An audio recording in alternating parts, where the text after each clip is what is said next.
الحمد للہ رب العالمین والصلاة والسلام علی سید الانبیاء والمرسلین وعلی آلہ الطیبین الطاہرین وصحبہ الاکرمین اجمعین ومن تبعہم بإحسان الی یوم الدین. اما بعد فاعوذ باللہ من الشیطان الرجیم.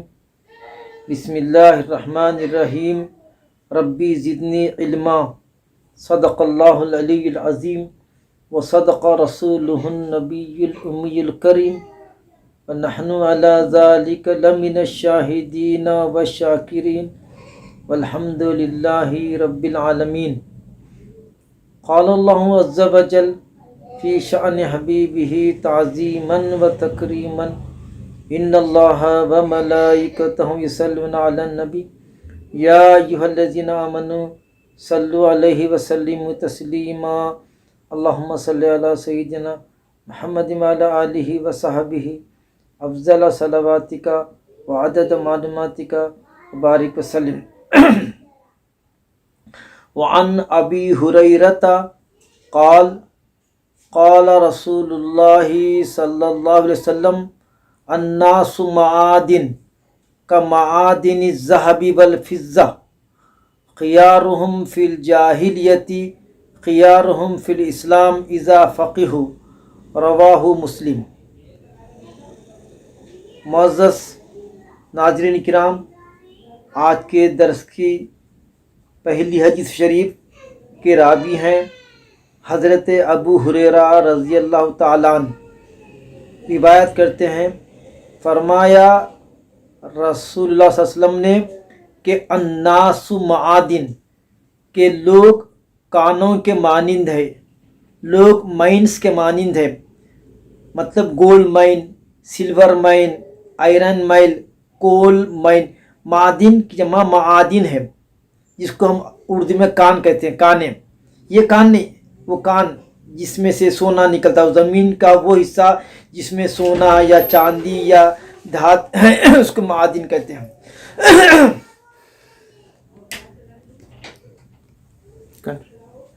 تو آپ صلی اللہ علیہ وسلم فرماتے ہیں کہ لوگ معادن کی مانند ہیں، لوگ معادن کی مانند ہے. جیسے سونے کی کان ہے، چاندی کی کان ہے، تو سونے کی کان افضل ہوتی چاندی کی کان سے. Gold mine is superior to the silver mine. ایک کان میں، ایک مائن میں گولڈ ہے، ایک مائن میں سلور ہے، چاندی ہے، تو کون سی کان، کون سی مائن افضل ہوں گی؟ وہ کان یا وہ مائن جس میں گولڈ ہو وہ افضل ہے. ایسے ہی جیسا کانوں میں مائنس ڈفر ہے from each mine, from each اندر ون اندر. کوئی گولڈ مائن ہے، کوئی سلور مائن ہے، کوئی آئرن مائن ہے، کوئی کول مائن ہے. جیسا مائنوں میں، مائنس میں ڈفرنس ہے، گریڈنگ ہے، ایسے ہی لوگوں میں بھی کوئی جو ہے اعلیٰ اخلاق کے ہے، کوئی متوسط اخلاق کے ہے، کوئی جو ہے نیچے اخلاق کے ہے. تو جس طرح سے معدنوں میں، معادن میں اختلاف ہے، ایسے ہی لوگوں میں بھی اختلاف ہے. جیسا کوئی سونے کی کان جو ہے کان ہے، کوئی چاندی کی کان ہے، ایسے ہی لوگوں میں بھی کوئی افضل ہے، کوئی ادنا ہے. خیارہم فی الجاہلیت، جو جاہلی زمانے میں اچھے تھے، معتبر تھے اور جو ہے ان کی قدر ہوتی تھی. تو خیارہم فی الاسلام، تو اسلام میں آنے کے بعد بھی وہ لوگ افضل رہیں گے، معظم رہیں گے. اذا فقہوا، جب وہ دین کی سمجھ پیدا کر لیں گے. زمانے جاہلیت میں جو لوگ اچھے تھے وہ زمانے اسلام میں بھی اچھے رہیں گے اگر وہ دین کی سمجھ پیدا کر لیں گے. ایسا نہیں ہے کہ اسلام آنے کے بعد ان کا مرتبہ گھٹ جائے گا یا ان کی جو ہے پوزیشن ختم ہو جائے گی. نہیں، اسلام لانے کے بعد بھی وہ جو ہے اہل احترام اور عظمت والوں میں شمار ہوں گا ان کا، بشرطے کہ وہ دین کی سمجھ پیدا کر لیں. آج کے درس کی دوسری حدیث ہے. وعن ابن مسعود قال قال رسول اللہ صلی اللہ علیہ وسلم لا حسد الا فی اثنتین رجل آتاہ اللہ مالا فسلطہ علی ہلکتہ فی الحق ورجل آتاہ اللہ الحکمت فہو یقضی بہا ویعلمها متفق علیہ۔ یہ بہت پیاری حدیث ہے، اس کا راست تعلق ہماری زندگیوں سے ہے کہ حدیث میں یہ بیان کیا گیا ہے کہ ہم کسی کی نعمتوں کو دیکھ کر، کسی کی دولت کو دیکھ کر، کسی کی جاہ و منزلت دیکھ کر حسد نہیں کرنا۔ اللہ تعالیٰ ہر ایک کو اپنا اپنا مقام دے دیا، تو ہم دوسروں کے مال کو دیکھ کر حسد نہیں کرنا۔ حسد بری چیز ہے، البتہ رشک اچھی چیز ہے۔ حسد میں اور رشک میں فرق ہے۔ یہاں پر جو حسد ہے وہ بمعنی غبطہ یعنی رشک کے معنی ہے، یعنی آدمی کو جو ہے حسد نہیں کرنا چاہیے، مگر دو آدمیوں کے بارے میں ہم حسد کر سکتے ہیں، یعنی رشک کر سکتے ہیں۔ حسد بری چیز ہے کہ آپ کا یہ خیال، آپ کی یہ تمنا کہ اس کا مال جو دیا گیا اس ختم ہو جانا اور وہ مال مجھے مل جانا، اس کی جاہ اور اس کی جو منزلت ہے ختم ہو جانا، وہ مجھے ملنا، یہ حسد ہے۔ یعنی دوسروں کے نقصان کی تمنا کرنا اور وہ چیز اپنے لیے حاصل ہو جانا، یہ حسد ہے، یہ بری چیز ہے۔ غبطہ یعنی رشک، یا اللہ جیسا تو نے ہمارے اس بھائی کو مال دیا، اسباب دیا، عزت دیا، یا اللہ ایسی عزت، ایسا مال و جا ہم کو بھی دے اللہ، یہ رشک ہے۔ تو دوسروں کی اہانت، دوسروں کی ذلت، دوسروں کے نقصان کی تمنا کیے بغیر اگر آپ چاہتے ہیں کہ جو مال، جو عزت آپ کے بھائی کو ہے وہ آپ کو بھی مل جائے، تو اس کو کہتے ہیں رشک کرنا۔ تو حدیث میں کیا ہے؟ لا حسدہ، حسد نہیں کرنا، رشک نہیں کرنا کسی پہ، الا فی اثنتین، ہاں دو آدمیوں کے بارے میں، دو آدمیوں کے جیسا بننے کی تمنا ایک انسان کر سکتا، اور ویسی جو ہے خواہش پیدا کر سکتا۔ صرف دو آدمیوں کی مثال دی گئی، کون سی کہ رجلن، دو آدمیوں کے بارے میں حسد یعنی رشک، یہاں پر حسد کے معنی رشک کر سکتا۔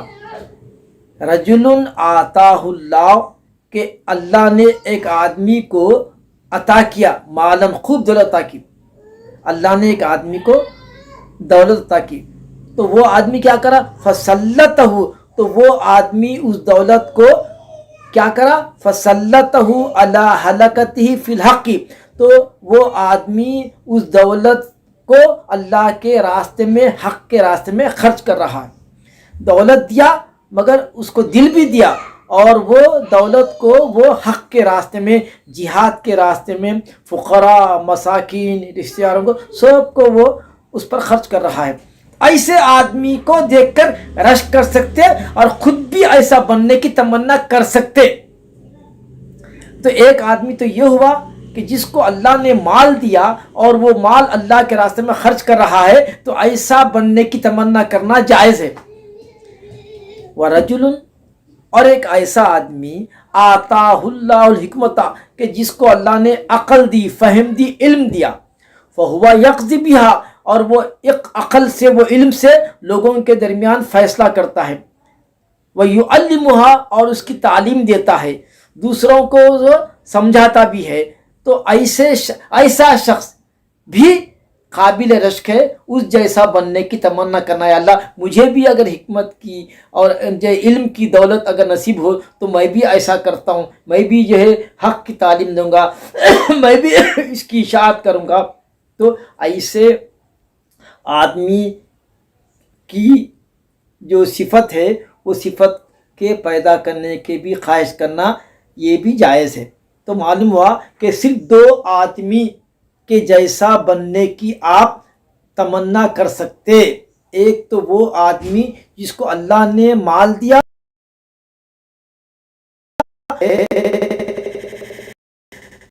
تو ایسا بننے کی تمنا کر، اللہ مجھے بھی اگر مال دیا تو میں بھی جہاد میں خرچ کروں گا، میں بھی مدرسوں میں دوں گا، میں بھی عطیات دوں گا، میں بھی صدقہ خیرات کروں گا، ایسا بننے کی خواہش جائز ہے۔ دوسرا کہ وہ آدمی جس کو اللہ تعالیٰ علم و حکمت کی باتیں سکھایا اور وہ تعلیم دے رہا، حکمت کی باتیں سکھا رہا، تو ایسا بننے کی تمنا کرنا یہ بھی جائز ہے۔ تیسرا نے صرف 2 آدمی کے بارے میں حسد کر سکتے، یعنی رشک کر سکتے، اور وہ رشک محمود ہے، مطلوب ہے، ایسا کرنا چاہیے۔ تیسرا جو آدمی ہے اس کے حساب میں نہیں، 2 آدمیوں کے جیسا بننے کی تمنا ہم کر سکتے۔ وعن ابی ہریرہ قال قال رسول اللہ صلی اللہ علیہ وسلم اذا مات الانسان انقطع عنہ عملہ الا من 3 الا من صدقۃ جاریۃ او علم ينتفع به او ولد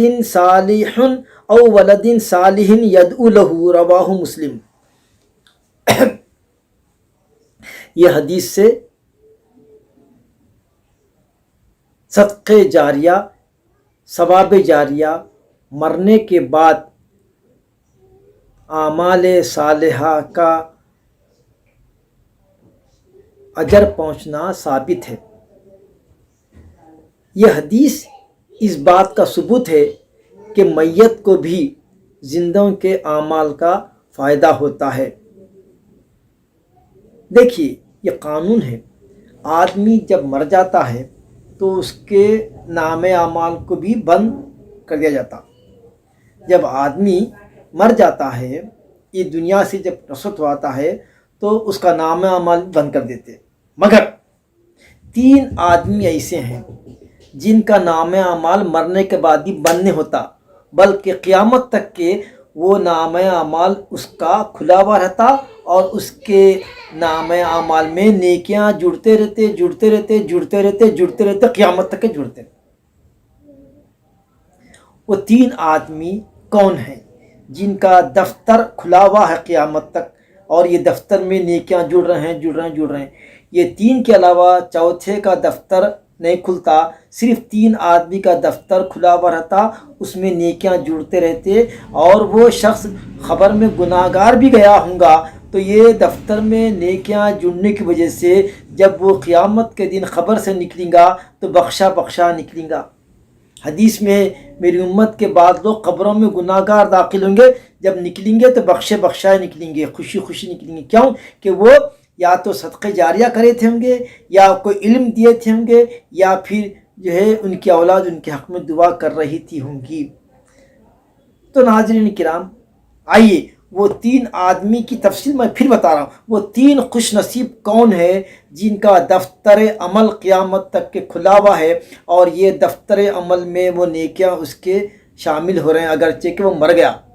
کون ہے 3 آدمی؟ وہ نمبر 1، ایک ایسا شخص تھا جو مسجد بنا دیا اور مر گیا، تو جب تک کہ وہ مسجد میں لوگ نماز پڑھتے رہیں گے ان کا ثواب، پورے نمازیوں کا ثواب اس شخص کو ملے گا اگرچہ کہ وہ خبر میں ہے، مگر چونکہ صدقے جاریہ ہے، یہ عمل قیامت تک کے ایک مسجد بن گئے تو قیامت تک کے مسجد رہتی، تو جتنے لوگ بھی اب قیامت تک کے لوگ اس میں نماز پڑھتے رہیں گے ان سب کا ثواب اس کا جو ہے اس کے دفتر میں شامل ہوتے رہے گا۔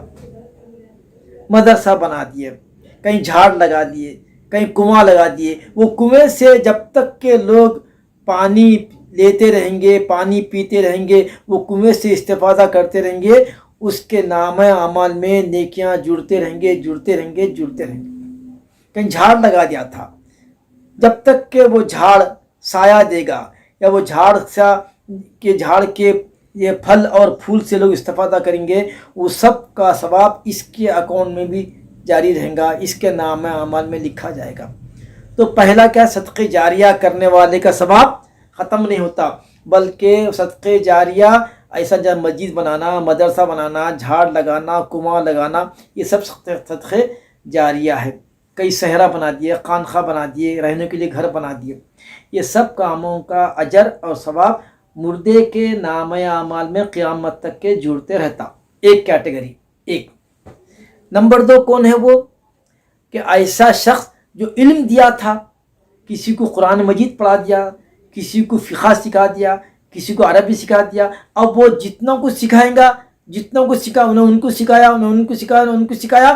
تو یہ علم جو بانٹے، زندگی میں جو علم دیے، وہ علم جتنے لوگ اس سے استفادہ کریں گے، جتنے لوگ اس علم پر عمل کر رہے ہوں گے، ان کے نام اعمال میں کمی کیے بغیر ان سب کے عمل کرنے کا ثواب اس کے اکاؤنٹ میں جڑتا جائے گا.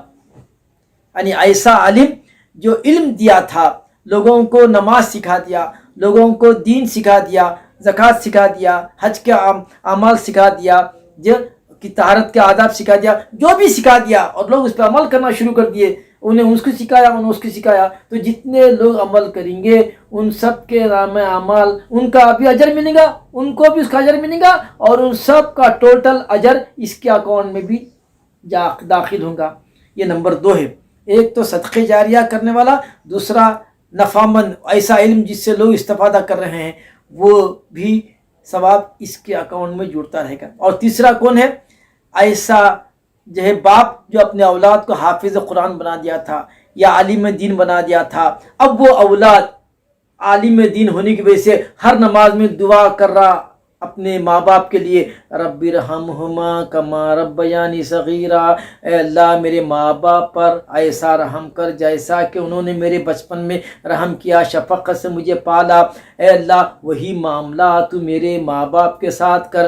ربنا اغفر لی ولوالدی وللمؤمنین یوم یقوم الحساب. اے اللہ قیامت کے دن میری اور میرے والدین کی اور تمام مومنوں کی مغفرت فرما. روزانہ ہر نماز میں روزانہ یہ بچہ اپنے والدین کے لیے دعا کر رہا ہے. تو یہ بچے کی دعا کی وجہ سے والدین کے گریڈ، ان کے مقامات، ان کے درجات اللہ تعالیٰ بلند کرے گا. اور والدین کے نام اعمال میں یہ بچے کی دعائیں، یہ بچے کی نیکی، یہ بچہ جتنے نیک کام کر رہا ہے، جو نیک کام کر رہا ہے، اس کے ثواب میں کمی کیے بغیر اس کے ماں باپ کو بھی یہ بچے کی دعاؤں کا اور نیک عمل کا ثواب ملے گا. تو اسی لیے عقل مند وہ ہے، انٹیلیجنٹ ماں باپ وہ ہے جو اپنے بچے کو حافظ قرآن بنائے، عالم دین بنائے، مبلغ اسلام بنائے، داعی اسلام بنائے. ہاں بناؤ بھائی، ڈاکٹر بھی بناؤ، انجینئر بھی بناؤ، کانٹریکٹر بناؤ، سی اے بناؤ، جی انجینئر بناؤ، مگر یہ کام آنے والا نہیں ہے. اپنے کسی ایک بچے کو عالم بھی بناؤ، مفسر بناؤ، داعی بناؤ، مبلغ بناؤ، تو اس کے جو بھی اعمال ہوں گے، وہ بھی جب بھی دعا کرے گا اس کا ثواب ہم خبروں میں ہوں گے، مگر ہمارے دفتر اعمال میں ہمارے بچے کی، ہماری بچی کی جو دعائیں ہیں اس کا بھی ثواب ہمارے دفتر میں ملے گا. اگرچہ کہ ہم خبروں میں پڑے رہیں گے، مگر ہم اپنی اولاد کو دین کا جو ہے ماحول دیے تھے، دینی تربیت دیے تھے، دینی مزاج دیے تھے، جس کی وجہ سے وہ نمازوں میں اور ہر جگہ دعا کرتا ہے. تو وہ دعا کی وجہ سے اگر کوئی ماں باپ گناہ گار ہے تو یہ دعا کی وجہ سے بخشے جائیں گے، اور یہ گناہ گار ہے بچہ تو یہ بھی بخشا جائے گا. ماں باپ کے لیے دعا کی وجہ سے بچے کی مغفرت ہوگی، ادھر ماں باپ کے درجات بلند ہوں گے. اگر گناہ گار ہے معاف ہو جائیں گے، اور اگر نیک ہے درجات بلند ہوں گے. تو یہ کتنی پیاری حدیث ہے کہ صرف 3 آدمی ہیں جن کا اعمال نامہ قیامت تک کے بند نہیں ہوں گا. تو کیوں نہ کوشش کریں ہم 3 میں سے کوئی ایک بن جانے کی. یا تو صدقے جاریہ کر کے چلو، یا نفع مند علم دے کے چلو، یا ایسی اولاد چھوڑ کے چلو جو ہمارے لیے مرنے کے بعد ہمارے لیے دعا کرتے رہے گی. یہ ہے انٹیلیجنٹ، اس کو بولتے ہیں انٹیلیجنٹ ماں باپ، اس کو بولتے ہیں عقل مند، اس کو بولتے ہیں وزڈم، اس کو بولتے ہیں وائز. وزڈم یہ نہیں ہے کہ میرا بچے 5 بچے، ایک ڈاکٹر، ایک انجینئر، ایک کانٹریکٹر، ایک جو ہے بلڈر، ایک جو ہے مینٹر، سب ٹرٹریج ہے، کوئی عالم نہیں ہے، کوئی فاضل نہیں ہے.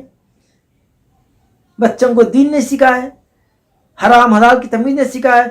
کھا رہے ہیں پی رہے ہیں حرام جانوروں کے ساتھ جی رہے ہیں. تو یہ بچے جو غلطیاں کریں گے تم دین نہیں سکھانے کی وجہ سے جو بچے غلط کام کریں گے اس کا عذاب بھی ملے گا ماں باپ کو. ماں باپ کو پوچھیں گے اللہ تعالیٰ. تو یہ حدیث میں میت کو زندوں کے اعمال کا فائدہ ہونا کا ثبوت ہے.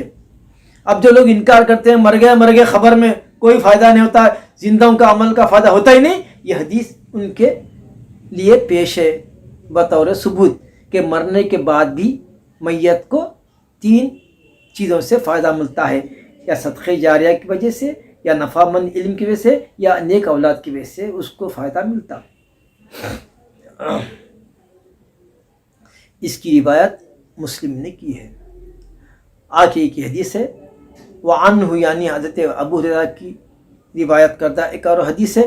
قال رسول اللہ صلی اللہ علیہ وسلم من نفس عن مؤمن کربۃ من کرب الدنیا نفس اللہ عنہ کربۃ من کرب یوم القیامہ ومن یسر علی معسر یسر اللہ علیہ فی الدنیا والآخرہ ومن ستر مسلما سترہ اللہ فی الدنیا والآخرہ واللہ فی عون العبد ما کان العبد فی عون اخیہ ومن سلک طریقا یلتمس فیہ علما سہل اللہ لہ بہ طریقا الی الجنہ وما اجتمع قوم فی بیت من بیوت اللہ یتلون کتاب اللہ ویتدارسونہ بینہم الا نزلت علیہم السکینہ وغشیتہم الرحمہ وحفتہم الملائکہ وذکرہم اللہ فی من عندہ ومن بطأ بہ عملہ لم یسرع به نسبہ. رواہ مسلم. یہ حدیث شریف میں کئی اسرار کی باتیں، کئی حکمت کی باتیں، کئی معاشرے سے متعلق باتیں بیان کی گئی ہیں. غور سے سنیے. حضرت ابو ہریرہ رضی اللہ تعالی عنہ یہ حدیث کے بھی روایت کرتے ہیں، راوی ہیں. فرماتے ہیں فرمایا رسول اللہ صلی اللہ علیہ وسلم نے من نفسا، جو آسان کر دے، جو راحت بخشے، ان مومن، جو تکلیف کو دور کرے مومن کی، قربۃ من قرب دنیا، مومن کی دنیا کی تکلیفوں میں سے کوئی تکلیف کو اگر ہم دور کر دیں گے، نفسا کے معنی راحت بخشنا، اس کو دور کر دینا. من نفس عن مومن قربتاً، جو مومن کی دنیاوی مصیبتوں میں سے کسی ایک مصیبت کو دور کرے گا، نفس اللہ عنہ قربتاً من قرب یوم القیامہ، تو اللہ تعالیٰ ایسے شخص کی قیامت کی ہولناکیوں میں سے، قیامت کی سختیوں کو اس کے اوپر آسان کر دے گا. ہم اگر کسی دنیا میں کسی بھائی کی تکلیف کو دور کرے تو اللہ تعالیٰ قیامت کے دن، قیامت کی ہولناکیوں، قیامت کی جو تکلیفیں ہیں اس میں اللہ تعالیٰ کمی کر دے گا. مطلب یہ تم دنیا میں کسی کی تکلیف کو دور کرے گے تو اللہ تعالیٰ قیامت کے دن تمہاری تکلیف کو دور کرے گا. پہلا سبق، پہلی شق ہے، یہ پہلا پوائنٹ ہے حدیث کا. تو ہم کو چاہیے کہ ہم اپنے بھائیوں کی کسی بھی قسم کی جو مدد ہے اس میں آگے بڑھنا، تاکہ اللہ تعالیٰ ہم کو قیامت کے دن اس کا اجر دے گا کہ ہماری بھی جو تکلیفیں قیامت کے دن ہے اس میں آسانیاں پیدا کر دے گا. پھر فرما رہے ہیں وَمَن يَسَّرَ عَلَى مُعَسِّرٍ، جو کسی تکلیف میں جو شخص ہے، قرض میں مبتلا ہے یا بیمار ہے، ایسے کی اگر کوئی مدد کرا. وَمَن يَسَّرَ عَلَى مُعْسِرٍ، جو تکلیف میں پڑے رہنے والے کی تکلیف میں آسانیاں پیدا کر دے، یسر اللہ علیہ فی الدنیا والآخرہ، تو اللہ تعالیٰ ایسے شخص کی تکلیف دنیا اور آخرت میں آسان کر دیتے ہیں. ہم اگر کسی مومن بھائی قرض میں مبتلا ہے، قرض ادا کر دیے، کوئی تکلیف میں تکلیف دور کر دیے، مرض میں ہے اس کی عیادت کرے، اس کی دوا کا انتظام کر دیے، تو ہمارا کوئی بھائی اگر کوئی تکلیف میں ہے، اس کی ہم اگر تکلیف کو دور کر دیے تو اللہ تعالیٰ دنیا اور آخرت میں ہماری بھی تکلیف کو، ہماری بھی مصیبت کو آسان کر دے گا. یہ دوسرا معاملہ ہے. تیسرا جو پارٹ ہے حدیث کا، وَمَن سَتَرَ مُسْلِمًا، اگر کسی مسلمان کے عیب کو دیکھے، آپ کسی بھائی کے عیب کو دیکھے اور عیب کو دیکھ کر چھپا لیے،